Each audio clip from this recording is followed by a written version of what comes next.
Acclame Jésus très fort. Alléluia. Amen, amen.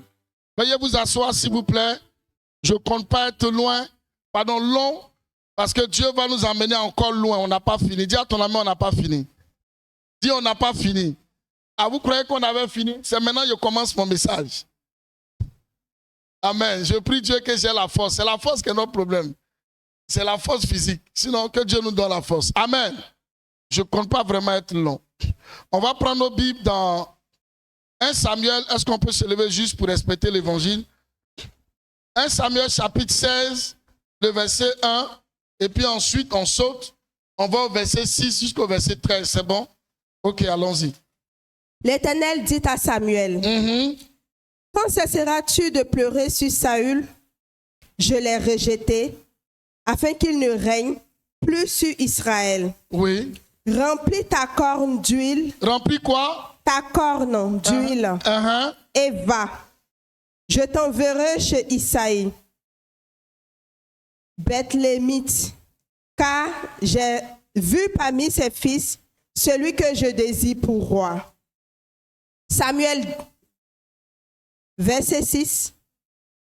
Lorsqu'il entrait, il se dit en voyant Eliab, certainement loin de l'Éternel est ici devant lui. Et l'Éternel dit à Samuel, ne prends point garde à son apparence et à la hauteur de sa taille, car je l'ai rejeté.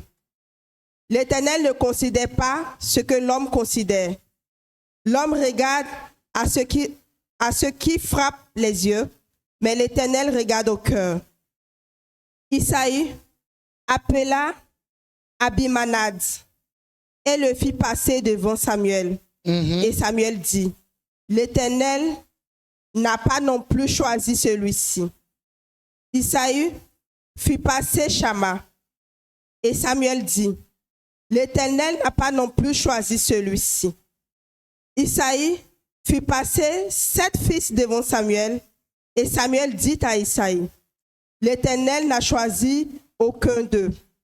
Puis Samuel dit à Isaïe, sont ceux-là tous tes fils? Et il répondit, il reste encore le plus jeune, mais il fait paître les brebis. Alors Samuel lui dit à Isaïe, envoie-le chercher, car nous ne placerons pas avant qu'il ne soit ici, venu ici. Ensemble. Isaïe l'envoya chercher.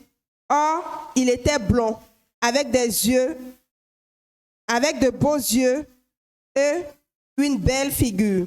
L'Éternel dit à Samuel, lève-toi, oins-le, car c'est lui. Est-ce qu'on peut acclamer la parole du Seigneur? La Bible dit, oins-le, car c'est lui. Veuillez vous asseoir. Mon thème de ce matin, c'est oins-le, car c'est lui. Alléluia. Oins-le, car c'est lui. Ok. Dis-moi juste le verset 1, on va commencer. Verset 1. L'Éternel dit à Samuel, quand cesseras-tu de pleurer sur Saül? Je l'ai rejeté, afin qu'il ne règne plus sur Israël. Amen. Écoutez-moi, peuple de Dieu, je veux juste introduire. Israël était à la porte d'une nouvelle histoire. En fait, depuis que Moïse a conduit le peuple de l'Égypte, traversant le désert, et jusqu'à la porte de Canaan, ce peuple-là n'avait pas de roi. Amen. Et quand Moïse part, Josué vient à la tête donc d'Israël. Il n'y avait pas encore de roi parce que Josué avait le titre de juge. Amen. Et quand Josué part, Israël va connaître des temps de turbulence. Et chaque fois qu'un juge est suscité, ce juge-là vient apporter de l'ordre. Et quand le juge part, c'est encore du désordre. Jusqu'à ce que Dieu suscite encore un autre juge. Et il est arrivé un temps où Israël va dire, nous voulons un roi. Mais en fait, ce roi-là était Adonai. Ce dont Israël avait besoin, c'était d'un bon prophète, mais pas d'un bon roi. Est-ce que quelqu'un me suit? Israël avait besoin d'un bon homme spirituel, d'un bon père spirituel, comme Moïse l'a été. Mais eux, au lieu d'appeler un père, ils ont appelé un roi. Alléluia. Et Samuel est allé dire à Dieu, voilà ce que le peuple demande. Et Dieu va dire à Samuel, ce n'est pas toi qui rejettes, mais c'est qui? C'est moi. Pourquoi? Parce que l'Éternel était déjà leur roi. Et ce dont ils avaient besoin, c'était d'un prophète. Et le prophète était là, et c'était qui? Samuel. Donc en fait, il n'avait ni besoin de roi, ni besoin de prophète, parce qu'il était là. Ce dont ils avaient besoin, c'était plutôt de marcher étroitement dans le respect des lois et des ordonnances. Mais au lieu d'observer ça, comme l'homme le fait tout le temps, au lieu de voir dans sa vie ce qui ne va pas, il indexe Dieu qui n'accomplit pas sa parole. Ils vont dire à l'Éternel, nous on a besoin d'un roi comme les autres peuples. Et Dieu va dire au prophète Samuel, dans 1 Samuel, chapitre 10, le verset 1, lis-moi ça ma fille. 1 Samuel 10, 1. 1 Samuel 10, 1. Vas-y. Samuel prit une fiole d'huile qu'il répandit sur la tête de Saül. Il la baissa et dit, l'Éternel ne t'a-t-il pas oint pour que tu sois le chef de son héritage? Amen. Et comme il voulait un roi absolument, Dieu va leur donner un roi. Mais ce roi-là, regardez comment on le consacre. Comment on l'a consacré? On a pris quoi? Une fiole d'huile. C'est avec ça que Samuel a consacré. Ce qui veut dire quoi? Que Saül était visiblement le roi, mais Saül n'avait pas l'autorité royale. Est-ce que quelqu'un me suit? Dieu a fait de sorte que Samuel a oint Saül pour devenir roi, mais comme Dieu n'était pas dedans, vous savez, il y a ce qu'on appelle la volonté parfaite et puis la volonté permissive. Comme c'était la volonté permissive de Dieu, Dieu a fait en sorte que les choses ne soient pas correctes. Ne jouez pas avec Dieu. Hein. Il y a des grâces, vous entrez dedans, mais ce n'est pas complet.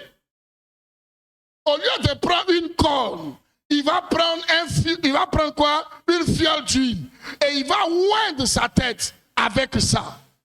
Saül, croyant qu'il a reçu l'onction royale, mais son onction royale n'a pas été faite selon les principes et les lois de la consécration.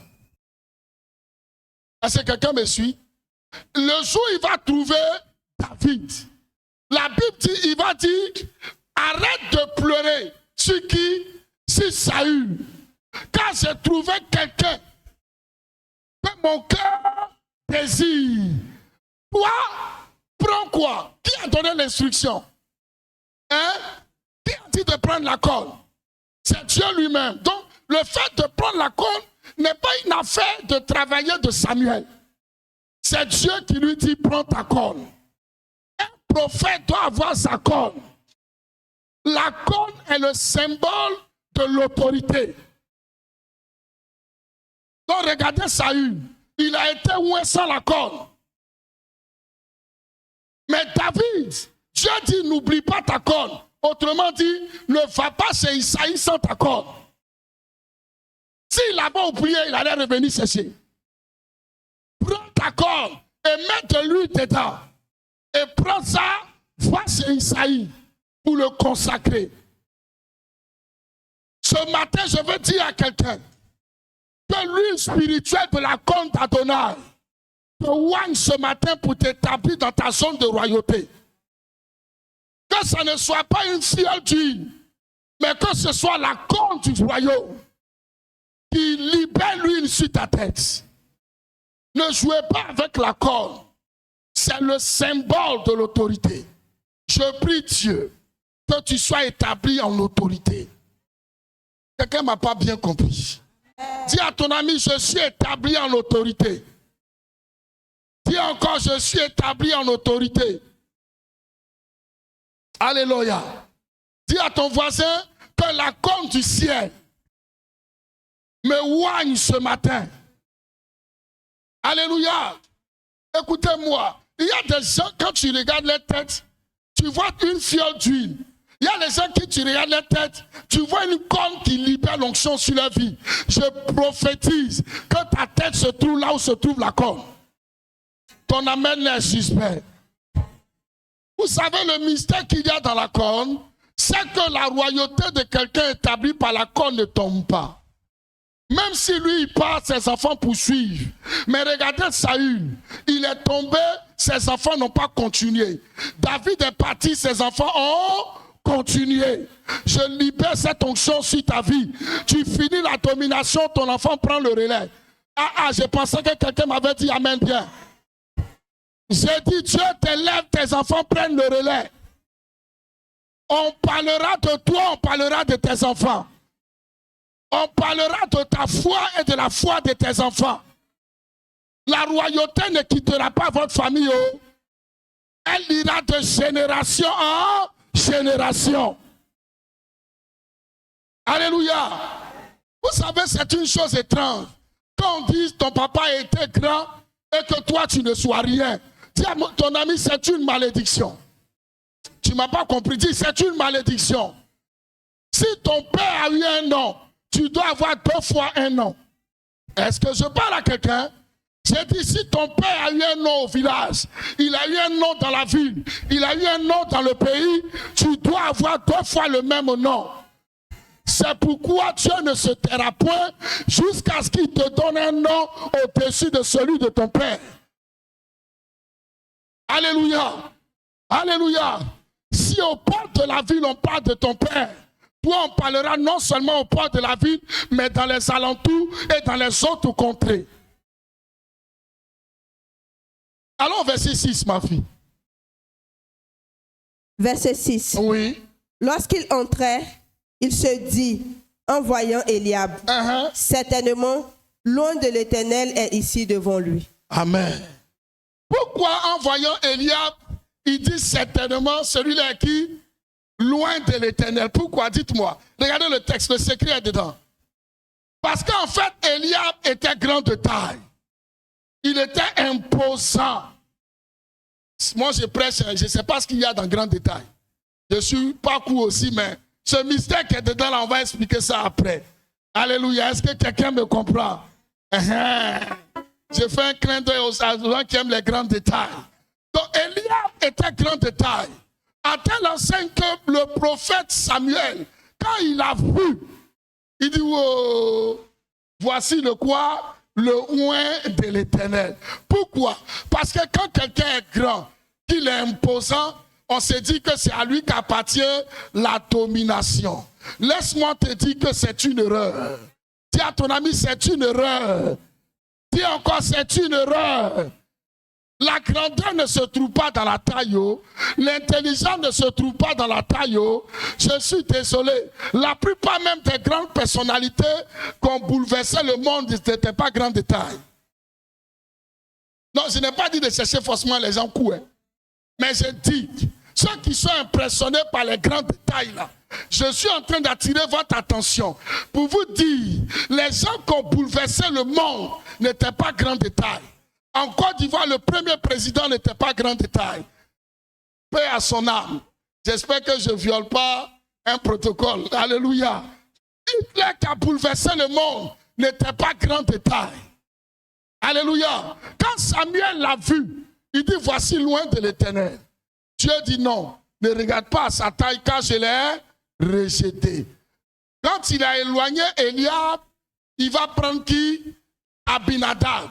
Il envoie Abinadab, Dieu dit lui aussi je l'ai rejeté. Il va prendre Shama. Dieu va dire je l'ai rejeté. Et Isaïe va faire passer combien de ses fils? 7 fils. Et le prophète va entendre de Dieu, je l'ai rejeté. Le prophète est confus. Il regarde Isaïe, il demande à Dieu, mais est-ce que c'est la bonne maison? Est-ce que c'est la bonne adresse? Parce que tous les enfants sont passés. Il n'y a plus de fils. Il demande au papa, attends, mon ami, dis-moi, est-ce que c'est tous tes enfants qui sont ici? C'est là que le papa va dire, est-ce qu'on peut être sorcier comme ça? Dis à ton ami, est-ce qu'on peut être sorcier comme ça? Toi, on te dit que demain, on va venir chez toi pour choisir un de tes enfants pour devenir quelqu'un. Et tu envoies les 7 et tu laisses le 8e au champ derrière les brebis. Je prophétise que ces choses n'arrivent plus à ta vie au nom de Jésus. Ces histoires d'oubli où on fait la fête derrière toi là, je refuse ça sur ta destinée. Écoutez-moi, ne passez pas votre temps à dire, oui, sans moi ils vont m'attendre, oui, ils vont t'attendre. Mais je dis, ça ne doit même plus t'arriver. Alléluia. Oui, toutes tes grâces là, tu ne vas pas toujours combattre. Il y a un jour au moins, on va t'honorer comme il se doit. Il dit, mais allez-y le chercher. Je maintenant vous dis, mesdames et messieurs, quand vous prenez 1 Samuel 17, au verset 4, il y a quelqu'un là-bas qu'on a présenté. Il s'appelle Goliath. Goliath était grand de taille de quoi? De 6 coudées et 1 arpent. Un arpent, c'est quoi? Ça fait, c'est une unité de mesure, hein? Ça fait autour de 22,80, 23 cm quelque part. Et 6 coudées, un coudé fait 52,96 et quelques, donc environ 53 cm. Donc imaginez-vous 6 coudées et un arpent. Ça donne combien? Autour de 3 mètres et demi. Voilà la taille de Goliath. 3 mètres et demi. Donc normalement le combat était en faveur de qui? De Goliath. Est-ce qu'il y a eu affrontement? Est-ce qu'ils se sont mesurés? Mais Goliath est comment? Tombé KO.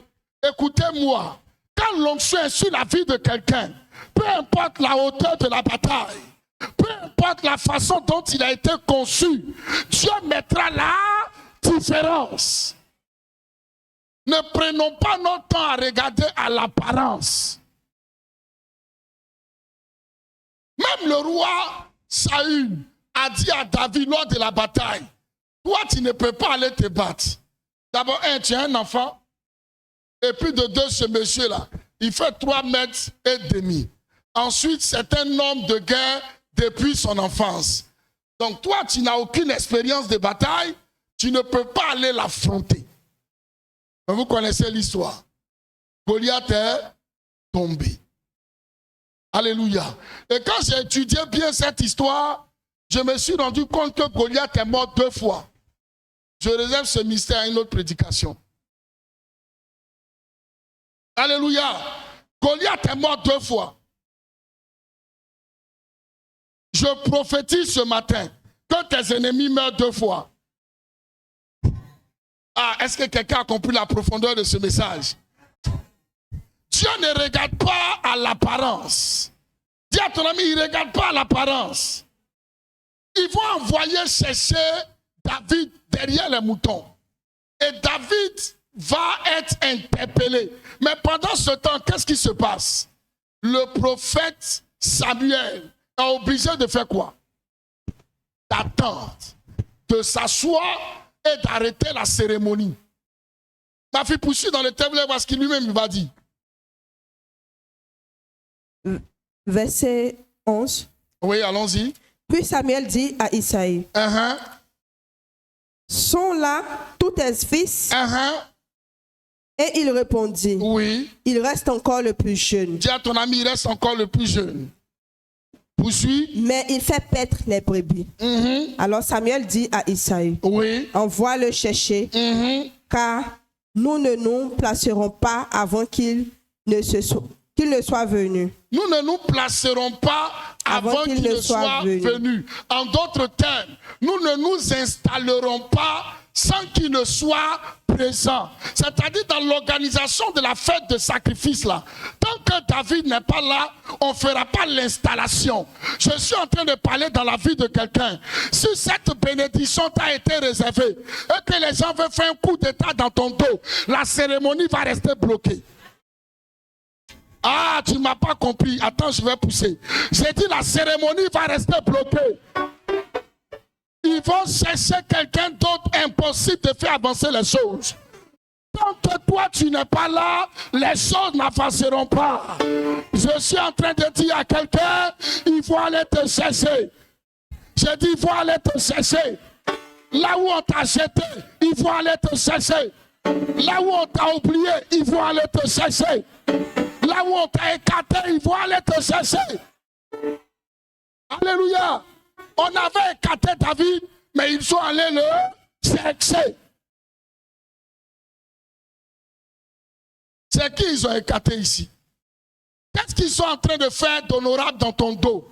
J'ai dit, à cause de toi, les choses vont s'arrêter. Tant que tu n'es pas là, regardez, laissez-moi vous dire une chose. Il y a une histoire, c'est un conte qui est raconté un peu en Europe. On parle de l'histoire de Cendrillon. Et l'histoire de Cendrillon nous rappelle une affaire de chaussures, n'est-ce pas? On a donné la chaussure de Cendrillon à toutes les jeunes filles du village, des contrées. Aucun pied n'a pu rentrer dans quoi? Dans la chaussure. C'est un conte, mais il y a un message derrière. Pour dire quoi? Que la chaussure qui est le symbole de l'élévation, de la masse et de la destinée là. Quand tu n'es pas destiné, tu ne peux pas la porter. Aïe, aïe, aïe, aïe, aïe, aïe, aïe, aïe. Écoute-moi, Pierre. Ce qui n'a pas été réservé pour toi, tes pieds ne pourront pas rentrer là-dedans. Est-ce que je parle à quelqu'un ce matin? Ils vont préparer ta sauce. Si quelqu'un veut goûter derrière toi, il n'aura pas l'appétit. On ne pourra pas servir à table parce qu'on doit t'attendre. C'est réservé pour toi. Quelqu'un dit, il s'agit de moi. Ah, quelqu'un dit, il s'agit de moi. Quelqu'un dit, il s'agit de moi. Alléluia. On dit, allez-y le chercher. Allez le chercher. Parce que l'onction qui est dans la conduite n'est pour personne que pour David. On ne va pas précipiter les choses parce que faute de ta présence. Non, jamais. Si ça doit faire des mois, ça fera des mois. Si ça doit faire des années, ça fera des années. Vous savez, il arrive des fois où, quand les gens ne veulent pas que tu sois promu, on fait du désordre pour ne pas que ce poste-là t'ait attribué. Mais à cause de toi, le système de recrutement va rester bloqué. Dis avec moi, ça reste bloqué. Ne vous amusez pas. Même dans la royauté. Vous savez, la royauté est liée au sang. Il y a la plupart des gens qui essaient de frauder pour s'asseoir sur des trônes. Le trône même le refuse. J'ai dit, c'est qui est pour toi là? Cette grâce-là va refuser la personne qui peut voler. J'ai dit, ça va refuser les gens. Il y a quelqu'un qui m'a rendu un témoignage. On lui a refusé un poste. 5 ans plus tard, le poste est resté bloqué. Ils sont allés le chercher. On dit, c'est toi seul qui peux faire ça. Est-ce que je suis en train de libérer l'onction sur la vie de quelqu'un? Est-ce que quelqu'un peut rentrer dans cette onction royale? Vous savez, la gloire qui est dedans là, ce n'est plus pareil comme au début. Si au début on t'avait simplement intronisé, ça n'allait pas faire beaucoup de bruit. Mais c'est quand on a trouvé personne à ta taille là, c'est là que tu as honoré. Écoute-moi, certaines difficultés de la vie sont réservées pour t'élever. Alléluia. Son papa l'a oublié pour que David soit élevé. Son papa l'a oublié pour que David soit distingué. Son papa l'a oublié pour que la valeur de David soit rehaussée.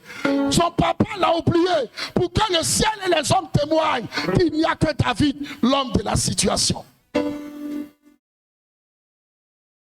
Donc des fois, n'aie pas peur qu'on t'oublie. N'aie pas peur qu'on t'écarte. Parce que c'est dans l'écartement là, c'est dans l'oubli là, que se trouve ton honneur. Alléluia. Il y a des gens, quand ils veulent lutter ta place, il faut leur donner. Oui, c'est là-bas que se trouve la véritable élévation. Quand il ne pourra pas faire parce qu'il ne saura pas faire. Et c'est là qu'on viendra te chercher. Donc là où on t'a enlevé là, ne pleure pas. Commence à rire. Parce qu'avant que tu ne viennes, tu vas augmenter encore ton salaire. Oui, parce qu'on a trouvé personne pour faire ça. Est-ce que quelqu'un est avec moi? Ils vont chercher David et David va venir. Lis-moi le verset 12, ma fille. Verset 12. Isaü l'envoya chercher. Oui. Or, il était blond, avec de beaux yeux et une belle figure. L'Éternel dit à Samuel, oui. Lève-toi. Lève-toi, arrête-toi là. Pourquoi il se lève? Oh, vous n'avez pas besoin de creuser la terre. Pourquoi il se lève? Comment? Oui, c'est lui qui est distingué, mais pourquoi il se lève? Oui, mais pourquoi il se lève? Tout ça c'est vrai, mais il y a encore quelque chose poussé loin. Parce que ça fait longtemps, Samuel attend, il s'est assis. Oh. Ah, est-ce que quelqu'un est avec moi? Ça fait longtemps, il attend. Quand un homme attend longtemps, il finit par quoi? Il finit par s'asseoir. Et donc, lorsque l'autorité est rentrée, Dieu lui a dit, lève-toi. Parce qu'il était à une position assise. On se lève devant les autorités. Ah, est-ce que quelqu'un est avec moi? Est-ce que quelqu'un est avec moi? Quand une autorité rentre quelque part, quelle que soit ta position, tu te lèves. Lève-toi et ouais-le. Car c'est lui. Quelqu'un met la main sur sa tête et dit, il s'agit de moi. Dis, il s'agit de moi. Dis, il s'agit de moi. Ma fille, il faut pousser le texte, s'il te plaît. Allons-y. L'Éternel dit à Samuel, lève-toi. Lève-toi. Ouins-le. Ouins-le. Car c'est lui. Car c'est lui. Samuel prit la corne d'huile, éloignit au milieu de ses frères. L'esprit de l'Éternel... Arrête-toi là un peu, ma fille. Est-ce que vous savez que les 7 fils qu'on a présentés là, ils ne sont pas partis, hein? Ils sont assis. Dis avec moi, ils sont assis. Maintenant, le petit qu'on a oublié là, quand tous sont assis, on l'attend. Et quand il arrive, c'est au milieu d'eux que le prophète se lève pour l'accueillir. Lui, le dernier de la famille. Et quand il se lève pour l'accueillir, on ne l'accueille pas comme n'importe qui, on l'accueille comme un roi. Écoutez-moi, l'onction qui est sur votre vie vous prépare déjà à ce qui arrive. Oh, David n'était pas encore un roi, mais à cause de l'onction qui va arriver, ça le prépare déjà à la royauté. Tu n'es pas encore devenu, mais ce qui est sur ta vie là, tu as déjà annoncé. J'ai dit, ça t'a déjà annoncé. Sinon, dites-moi, Jésus lui-même, il est né, il est dans la crèche. Qu'est-ce qui fait peur au diable? C'est le petit bébé là. C'est quoi? C'est son avenir. Et sur cet avenir-là, la Bible dit qu'à Dieu m'a oint pour. Donc c'est le oint pour là qui effraie le diable. Mais je suis venu te dire ce matin que Dieu t'a oint pour. Et le pour là n'échouera pas. Le pour là n'échouera pas. Tu vas rentrer obligatoirement dans le pour. Tu vas accomplir ce pourquoi Dieu t'a oint. Dis à ton ami, ça rate jamais. Dis, ça rate jamais. Écoutez-moi, il y a des GPS qui peuvent bugger. Mais le GPS du Saint-Esprit ne se trompe jamais. L'Internet peut bugger. Moi, il m'est arrivé plusieurs fois de rentrer en brousse avec GPS. C'est déjà arrivé à quelqu'un? Ah, je salue ceux qui ne se sont jamais perdus. Moi, il me suis déjà perdu. Non pas parce que je ne sais pas lire, mais c'est le GPS qui m'a envoyé ailleurs. Est-ce que quelqu'un me comprend? Avec les satellites et tout ça, le GPS parfois se trompe, n'est-ce pas? Mais le GPS du Saint-Esprit ne se trompe jamais. Ne se trompe jamais. Quand c'est toi, c'est toi. Quand c'est le lieu, c'est le lieu. Quand c'est la localisation, c'est la localisation. La Bible dit qu'ils vont le oindre au milieu de ses frères. On appelle ça la part entière de la distinction. Dis avec moi, la part entière de la distinction. ce n'est pas derrière ceux qui voulaient prendre ta place qu'on va t'honorer. Ils seront là et puis ils vont assister. Je voulais voir la tête d'Eliab, la tête d'Abinadab et la tête de Shama. Et encore moins la tête d'Isaïe lui-même, qui a mis cet enfant-là derrière les moutons. Mais regardez dans la suite, David n'a pas été un homme amer. Écoutez, il y a des choses qui vont arriver. Il ne faut pas en vouloir à ceux qui t'ont écarté. C'était le plan de Dieu. Alléluia. Mais oui, la Bible dit c'est au milieu de ses frères. C'est au milieu des gens qui ont dit, celle-là aussi avait se marier. C'est devant eux là qu'on va mettre ton alliance à ton doigt. Ceux qui ont dit, lui, il ne va jamais devenir un grand homme d'affaires. Lui, là, jamais. C'est devant eux là qu'on va mettre ta photo dans Jeune Afrique économique. Ah, je pensais que tu m'aurais dit, il s'agit de moi.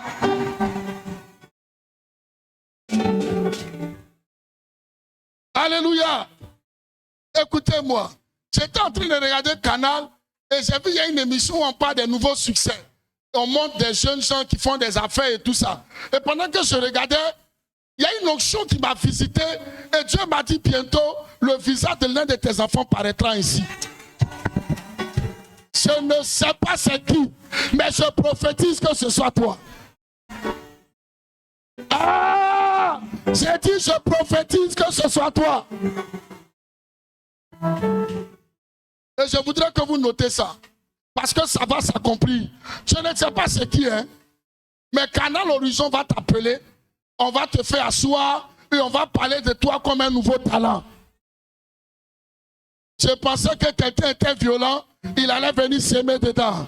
Je pensais que quelqu'un était violent, il allait venir s'aimer dedans. Je pensais que quelqu'un était violent. Alléluia.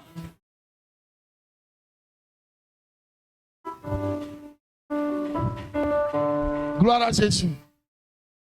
Mais la partie qui m'intéresse est le verset 13. Fini avec ma fille. L'Esprit de l'Éternel saisit David à partir de ce jour et dans la suite. À partir de ce jour, et puis quoi? Dans la suite. Et dans la suite. Mesdames et messieurs, écoutez-moi bien. L'onction n'est pas là pour rien. Lorsque l'onction fixe sur quelqu'un, c'est pour distinguer cette personne. Lorsque l'onction fixe quelqu'un, c'est pour qualifier cette personne. Lorsque l'onction fixe sur quelqu'un, c'est pour démarquer cette personne. Lorsque l'onction fixe sur quelqu'un, c'est pour mettre fin à ses incapacités. Est-ce que quelqu'un me comprend? La Bible dit, le jour où Samuel l'a oint au milieu de ses frères, l'Esprit de l'Éternel le saisit ce jour-là. Et dans la suite des temps, je vais déclarer ce matin, ce qui va tomber sur toi n'est pas seulement pour aujourd'hui, mais pour tout le long de ta destinée. Ah, tu ne m'as pas bien dit amen. J'ai dit, ça t'arrive aujourd'hui et ça ne s'arrêtera jamais. Alléluia. Vous savez, il y a des onctions qui te font trembler un peu et puis après, on ne sait pas que tu as été loin. Je ne parle pas de ça. Je parle de l'onction qui te reste dessus et qui va impacter la trajectoire de ta destinée. Écoutez-moi. Écoutez-moi très bien. Lorsque lui de la corde a touché David, vous savez ce qui s'est passé? Est-ce que je peux parler? Est-ce que je peux parler? L'onction qui était sur Saül, même si ce n'était pas une onction complète, mais le pain d'onction qui était sur lui, dans la fiole d'huile, a quitté Saül. Est-ce que quelqu'un me suit? Vous savez, même à l'ordinateur, il y a des choses, quand vous cliquez, ça désactive l'autre. Est-ce que vous voyez de quoi je parle? Si tu as cliqué, si j'accepte, il y a le côté, je n'accepte pas qui se ferme. Si tu fermes, si je n'accepte pas, il y a le côté, j'accepte qui se ferme. Dès qu'ils ont oint David net, l'onction de la royauté a quitté Saül. Et la Bible dit, malgré que Saül était sur le trône, au lieu d'avoir l'esprit pour régner, il a eu l'esprit de diable. La Bible dit, il y a un esprit malin qui est venu de Dieu, qui a habité Saül immédiatement à la place de l'onction de la royauté. Maintenant, vous savez qui va aller adoucir ça?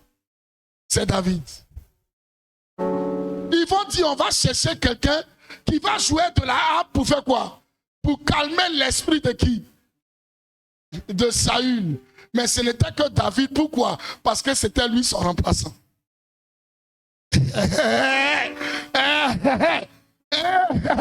C'était lui son remplaçant.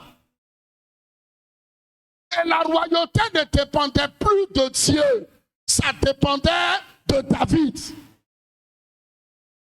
Je vous dis des choses que l'Esprit enseigne dans les profondeurs. Le temps de Saül était déjà passé. Mais Saül est resté longtemps sur le trône parce que David n'avait pas décidé d'être assez violent.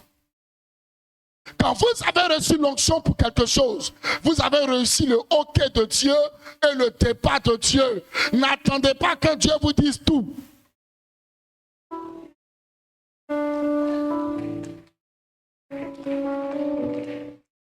Le prophète qui a oué Samuel est venu chez toi et il t'a donné l'onction pour dire tu es le nouveau roi. Tu attends quoi? C'est terminé. Donc tout le temps que David attendait, ça prolongeait quoi? Le règne de Saül. Donc Saül n'était plus dans son mandat. C'est pourquoi chaque fois qu'il a tenté de tuer David, qu'est-ce qui s'est passé? C'est lui qui est tombé à la merci de qui? De David. Parce que David était le vrai roi. Et David a attendu jusqu'à ce que Saül meure pour monter sur le trône. Mais je suis venu dire à quelqu'un, tu ne vas pas attendre que tout le monde meure pour que tu deviennes grand. Tu ne vas pas attendre que tout le monde meure pour que tu deviennes grand. N'attends pas que tout le monde meure. Vous savez l'histoire de Saül là, il y a tellement d'enseignements dedans. Saül savait qu'il n'était plus roi. Au moins il s'est accroché à une royauté. Dans la ville, au moins si tu dois mourir, il faut mourir pour quelque chose qui est bon. Il y a des gens qui meurent pour rien. Si je pousse dans ma parenthèse, ça va déranger des gens. Je ne sais pas si je dois parler. Alléluia. Mais pour les gens qui ont l'esprit, ils me comprennent. On ne meurt pas pour rien. Lui, au moins, il est mort parce qu'il voulait une royauté. Ce n'était pas bon, mais c'était au moins pour une royauté. Mais toi, tu meurs pour rien. C'est-à-dire que tu ne respectes même pas qui tu es. Je fais. Je ne veux pas développer. Ce n'est pas pour les esprits sensibles. Amen, amen. Ce n'est pas pour les esprits sensibles. Je vais dire à quelqu'un ce matin, Dieu t'a choisi. Et l'onction qui est sur ta vie est une onction qui va t'impacter aujourd'hui et qui va te suivre dans le temps à venir.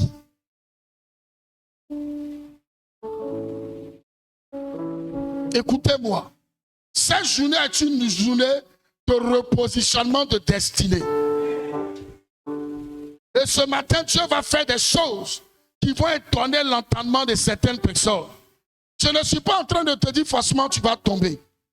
Mais dans cette atmosphère, ce qui va couler sur ta tête va te donner de fixer ta destinée et de ne pas rater la trajectoire. Parce que depuis ce jour-là, la place de David n'a été que chez le roi jusqu'à ce qu'il devienne roi. Je prophétise que ce qui va tomber sur ta vie te donne des amitiés de cette destinée, te donne des couloirs de cette destinée, te donne des plateformes de cette destinée. Est-ce que quelqu'un me suit? Écoutez-moi et je veux finir. Écoutez-moi et je veux finir. Quand quelqu'un a été maudit, la malédiction a choisi des amis pour lui. Et est-ce que quelqu'un me comprend? Quand quelqu'un a été maudit, quelle que soit la malédiction là, la malédiction pour qu'elle s'accomplisse, elle va choisir des amis pour ça, pour ta vie. Elle va choisir des circonstances pour ça. Elle va choisir même des maris et des femmes pour ça. Elle si la destinée t'avait oint selon l'Éternel, cette onction va te choisir des amis pour ça, des connexions pour ça. Ça va t'amener dans des endroits qu'il faut, afin que ce qui est sur ta tête s'accomplisse. Et je voudrais sur ce vous laisser. Que Dieu vous bénisse.